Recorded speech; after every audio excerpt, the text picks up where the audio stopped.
Tremaine. So thank you, Mr. Chair. My challenge clearly wasn't taken up by the opposition, which is unfortunate. But we gave you the chance. Perhaps tomorrow in select committees, when you have that opportunity again, you may choose to sit out on that one, Mr. Cosgrove, but possibly not.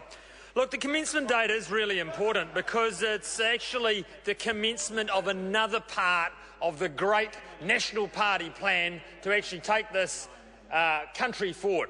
And in fact, if you think about the four key parts of that plan, firstly, to get the country back into surplus, and we're doing that. We're doing that very well. Secondly, to build a more competitive and productive economy.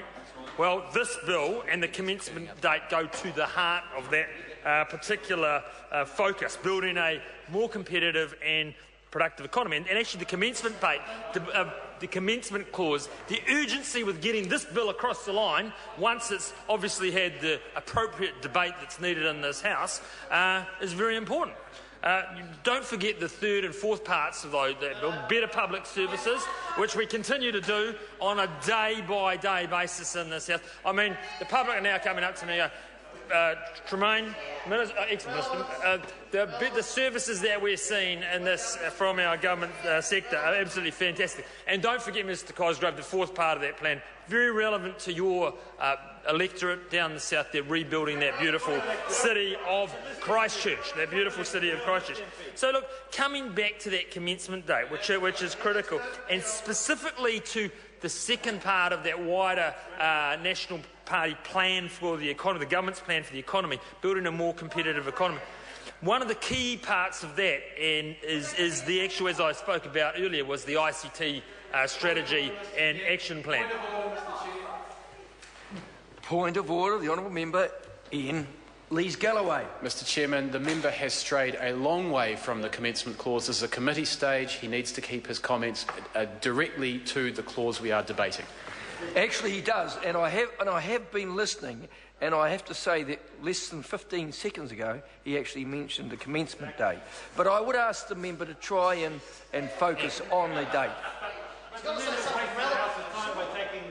Thank you, Mr. Chair, and particularly listening so intently to the points that I was making, because what I was getting to and was continued to focus on was that commencement date and the urgency of it once we've had the appropriate debate that needs to happen in this House tonight and possibly over more weeks to get this bill through. Now, what I was really focused on was although the other strategies that we're rolling out, particularly in the computing, the ICT sector, and I want to particularly turn on this regard to other commencement dates in regard to services that are digital by default, because these also are other strategies that we're rolling out in conjunction with the Electronic Transactions Contract Formation and Amendment Bill, which in Clause 2, the commencement date, the Act comes into force on the day after the date on which it receives the royal assent. Well, these other strategies also have some level of urgency to them as well. So if the House would like, I can go through some of those strategies in some detail. Perhaps the member and the chair could comment on some of these strategies and the relevance of that ICT strategic plan and the commencement date in this bill, and how the two the wider strategies relate. Because actually, yes, I agree, this is not a silver bullet to taking the economy forward, but it is one of the small parts. And so the urgency of the commencement date is very important. I'll leave it at that, Mr. Chair, at this point in time. Up to one of my other members to expand on the commencement date and the importance of the urgency that we are attributing to it this evening. Thank you. I call the honourable member Grant Robertson. Mr. Chair, I move that the question